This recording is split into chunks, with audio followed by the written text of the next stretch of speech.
Video अनवान हज़रत इब्राहीम अस्सलाम का ईमान और अल्लाह से मोहब्बत। अस्सलाम अलैकुम।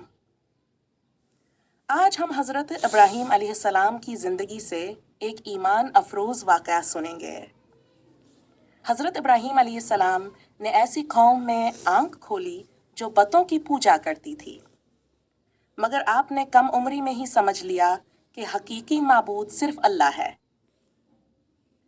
एक मौका पर जब लोग मेले में गए हुए थे, हज़रत इब्राहीम अलैहिस्सलाम ने मंदिर के बतों को तोड़ दिया, और जब लोगों ने पूछा तो फरमाया, इनसे पूछ लो अगर ये बोल सकते हैं। ये सुनकर कौम लाजवाब हो गई, मगर उनके दिल फिर भी हक कबूल ना कर सके।